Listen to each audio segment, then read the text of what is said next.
Magandang gabi po.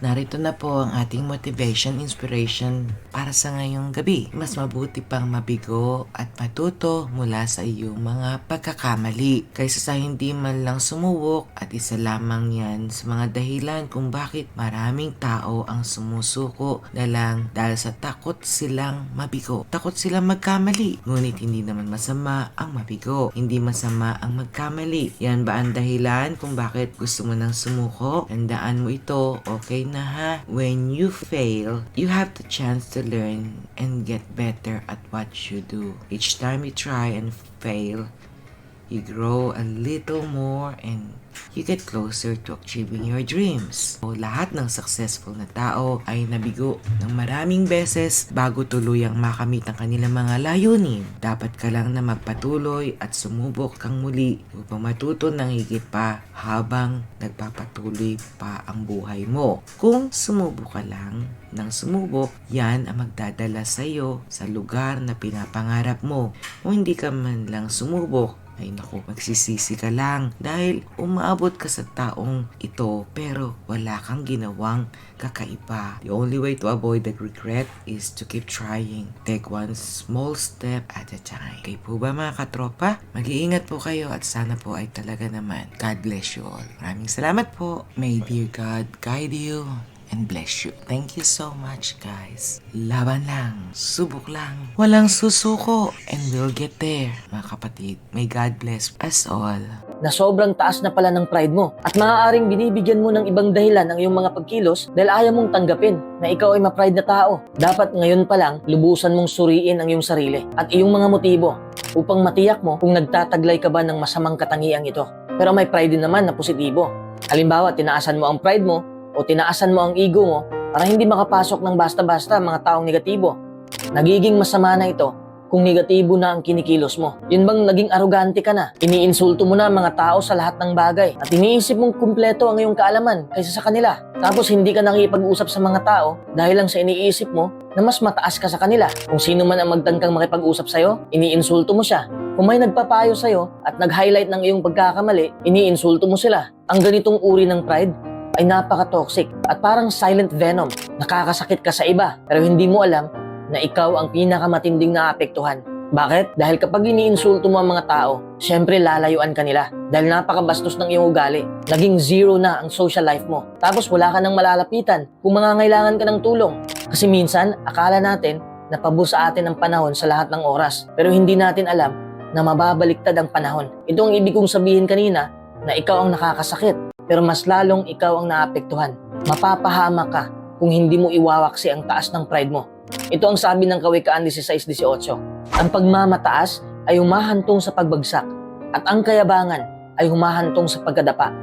Kaya hindi natin dapat hayaang maging ma-pride tayo o sobrang magtiwala sa sarili dahil sa mga pribilehiyo natin sa mundong ito. Kung ano man ang naabot natin sa buhay, dapat na mas maging mapagpakumbaba tayo. Number 2, maling kasama. Hindi naman ibig sabihin na kapag sumama ka sa mga maling tao, ay sila ang may kasalanan kung bakit nahawa ka sa kanila.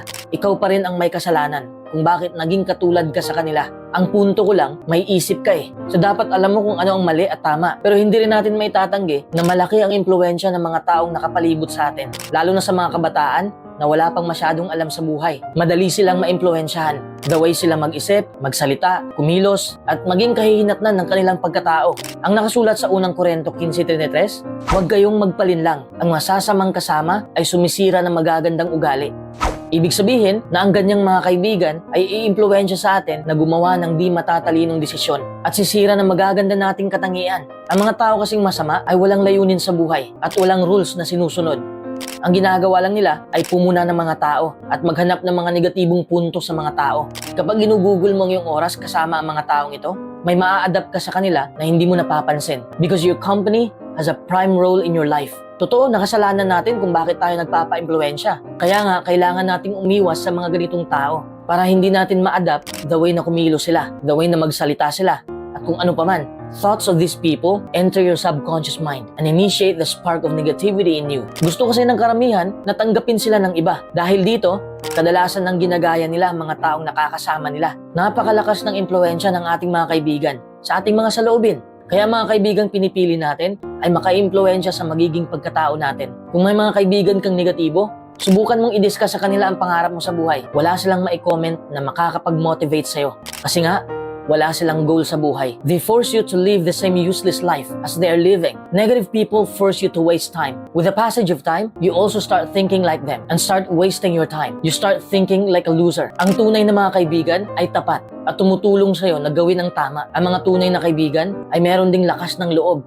na ituwid ka kung kailangan. Tutulungan ka ng mga tunay na kaibigan na magkaroon ng mabubuting ugali. Magandang paalala ang sinabi ng Kawikaan 18:24. May magkakasamang ipinapahamak ang isa't isa. So if you have bad company, you need to change it immediately. Replace these negative people with positive and motivated ones. Pero hindi ko naman sinasabi na perpekto na ang mga taong mabuti. Maaari pa rin silang makagawa sa atin ng mali. Pero huwag maghinanakit agad. Tandaan, walang perpektong kaibigan at hinihimok tayo ng salita ng Diyos na patuloy nating pagtiisan ng isa't isa at lubusang patawarin ang isa't isa. Kung hindi ka lalayo sa kanila, maapektuhan ang iyong buhay sa negatibong paraan. Pero sa totoo lang, may mga kaibigan din naman ako na hindi mabuting impluwensya. Pero kinakausap ko pa rin sila. Pinakikitunguhan ko pa rin sila ng may paggalang at kabaitan. Hindi ko sila hinuhusgahan o pinipintasan kasi lahat naman ng tao ay pwedeng magbago. Kasi ang nasa isip ko, kung kaya nilang maka-impluwensya, bakit hindi ko yun kayang gawin sa kanila? Number 3. Overthink. May overthink na mabuti at may overthink na masama. Kadalasan kasi kapag mag-overthink ka na, halos lahat ng iniisip mo ay negatibo. Sakit ito sa isip, nasisira ng buhay mo. Pero ito ang katotohanan, kapag masyado kang positibo, madidismaya ka lang. Malulungkot ka naman kapag negatibo ka. Pero kung realistic o makatotohanan ka, magkakaroon ka ng tamang pananaw sa mga bagay-bagay. Pero syempre, may mga realidad ng buhay na hindi natin maiiwasan kahit na positibo tayo. May mga digmaan, terorismo, krimen, problema sa pamilya, pagkakamali, kahinaan, toxic na kaibigan, at marami pang iba. Maging realistic na lang tayo. Sa gayon, matatanggap natin ang sitwasyon ng hindi pinanghihinaan ng loob at maiiwasan mong maging masyadong negatibo. When you take negative seriously, this affects your mental health very badly. Halimbawa, nabigo ka. Ang maiisip mo ay hindi mo kaya. Lalo na kung babatuhin ka ng masasakit na salita, siguradong susuko ka na. You think everything with dark aspects. Ang negatibo kasi, o overthinking, ay parang ahas na kumakagat sa'yo. Madali kang mamamatay. Ito ang sabi sa Mateo 6:27. Sino sa inyo ang makapagpapahaba ng kahit konti sa buhay niya dahil sa pag-aalala? So it means you are dying continuously. Remember, overthinking always brings negativity. Instead of thinking of negative things, you can think of positive outcomes from those situations. Dapat busy ka para hindi ka makapag-isip ng kung ano-ano. Sabi nga, an empty brain is a devil's workshop. Ang punto, dapat may iniisip kang ibang bagay para wala kang time na mag-overthink. Engage yourself. Engage with people around you. Number 4. Pinaniniwalaan mo agad ang naririnig at nakikita mo. Magkaiba yung narinig mo lang sa pinakinggan mo talaga. Huwag mo ring paniwalaan kaagad kung ano ang nakikita mo. Depende kasi sa anggulo yan eh. Alam mo ba kung bakit nakakasira ito sa iyong buhay? Kasi lahat ng napakinggan mo, papasok sa iyong subconscious mind. Mali kung wala kang pinakinggan at mali rin kung lahat ay pinakinggan mo. Kasi ang taong hindi nakikinig ay mangmang. Mangmang din ang taong nakikinig sa lahat. At ginagawa rin niya ang kanyang napakinggan kahit alam niyang masama ito. Both cannot live the life they want. Kaya ang may papayo ko sa'yo, dapat balanse at may salaan ang iyong mata at tenga. It's always a good idea to verify information before accepting it as true. Minsan kasi bias tayo eh. Pinapakinggan lang natin yung gusto nating marinig at i-reject natin yung hindi tugma sa gusto natin.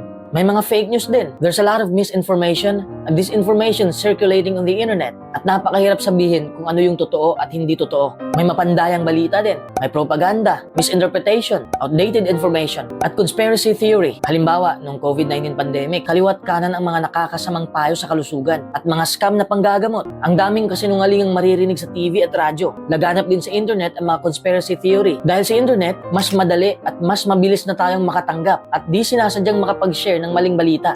Kaya naman ang ating email, social media account at newsfeed ay puno ng impormasyong hindi naman totoo o may halong kasinungalingan. Kaya wag basta maniwala sa nakikita mo o naririnig mo. Ito ang sabi ng Kawikaan 14:15. Pinaniniwalaan ng walang karanasan ang lahat ng naririnig niya, pero pinag-iisipan ng marunong ang bawat hakbang niya.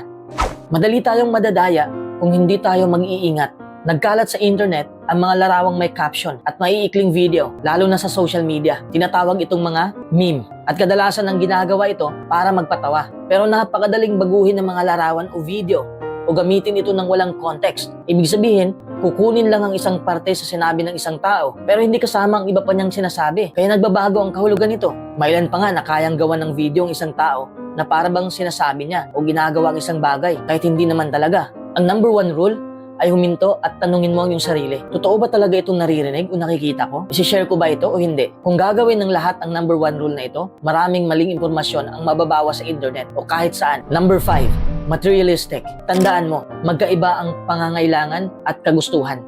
Ang isang pangangailangan ay bagay na mahalaga para mabuhay ka, gaya ng pagkain, pananamit at tirahan.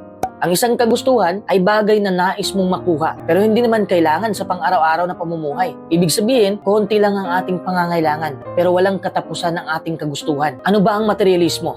Ito ay ang pagbubuhos ng atensyon at panahon sa material na mga bagay, sa halip na sa espiritual na mga kayamanan. Ang materialismo ay udyok ng mga pagnanasa, prioridad at focus sa buhay ng isang tao. Dahil dito, naghahangad tayo ng mas marami pang material na pag-aari. Ginagamit ni Satanas ang sistema ng komersyo ng sanlibutan para papaniwalain tayo na mahalagang magkaroon ng higit at higit pang material na mga bagay para maging masaya tayo. Alam na alam niya kung paano pupukawin ang pagnanasa ng ating mga mata. Iniaalok ng sanlibutan ang lahat ng uri ng material na bagay, mula sa mahalaga hanggang sa walang kwenta. At ang ilan ay talagang nakaaakit. Naranasan mo na bang bumili ng isang bagay? Hindi dahil kailangan mo ito, kundi dahil nakita mo ito sa isang advertisement o sa tindahan. Pagkatapos, naisip mo ba na mabubuhay ka naman pala kahit wala yon? Ang gayong di kinakailangang mga bagay ay ang nagpapakomplikado lang ng ating buhay at pabigat sa atin. Pwede tayong masilo ng mga ito at mailihis sa tamang landas. Gusto kasi ni Satanas na magpaalipin tayo sa kayamanan sa halip na sa Diyos. Pero miserable ang buhay ng mga umuubos ng kanilang lakas para sa material na mga bagay dahil pagpapalugod lang sa sarili ang iniintindi nila. At mas malala pa, napapabayaan nila ang kanilang espiritualidad at puno sila ng problema. Being materialistic will not only destroy your life, but the lives of many people whose lives are linked to you. Okay naman na magpayaman, pero hindi okay ang maging materialistiko. Magkaiba yun. Wala kasi tayong mapapala kung isasakripisyo natin ang mga interes ng kaharian para mapanatili ang materialistikong pamumuhay. Dapat nating unahin ang espiritual na mga tunguhin. Pag-isipan mo kung paano mo mapapasimple ang iyong buhay para hindi ka maligaw ng landas. Sabi ng ibang tao, lahat daw kayang bilhin ng pera. But no, money cannot be used to buy everything. You don't have to choose between the kingdom of God and money, but you have to set priorities. You have to hustle to get these luxuries, but give proper time to God. Give time to your family and your friends too. Because you can't live happily without relations. And this loneliness will destroy your life. Number 6, masamang adiksyon. Masamang adiksyon katulad ng pagsusugal, sobrang pag-inom ng alak, paninigarilyo, masturbation, pagdudroga, at marami pang iba. Bakit nakaka-addict ang mga ito? Because those can cause your brain to release dopamine and make you happy. Akala mo ay hindi masama dahil sumasaya ka sa paggawa nito. Pero kalusugan mo at buhay ng pamilya mo ang iyong sinisira. Addiction is a dark habit that you do and feel happy in doing that. Naging dependent ka na sa mga bagay na kinaaadikan mo. These addictions destroy your physical and mental health. Sabi ko kanina, bawat gawa mo sa iyong kinaaadikan, magre-release ang iyong utak ng dopamine. Dopamine is a happy hormone. Ngunit sa paglipas ng panahon, kailangan mong dagdagan ang dosage upang mailabas ang dopamine. Ang mga maliit na dosage ay hindi na nagpapasaya sa'yo. Lubos kang umaasa sa mga kinaaadikan mo para maging masaya. Sinasabi ng mga mananaliksik na ang karaniwang ugat ng adiksyon ay sobrang kalungkutan, stress, sobrang pag-aalala at depresyon. Sa tulong ng Biblia, titibay ang pananampalataya mo. Kailangan mo ang tulong ng Diyos para malabanan ang mga emosyong nagiging dahilan ng adiksyon. Matutulungan ka ng Biblia na maging malapit sa Diyos. Dahil dyan, makakayanan mo ang mga problemang parang imposible mong makayanan kung sa sarili mo lang. Una, humingi ka ng tulong sa Diyos. Ikalawa, punuin ang isip mo ng kaisipan ng Diyos. Ikatlo, magpatulong ka sa mga taong mapagkakatiwalaan mo. Sabi ng awit 50-50, tumawag ka sa akin sa panahon ng kagipitan. Ililigtas kita.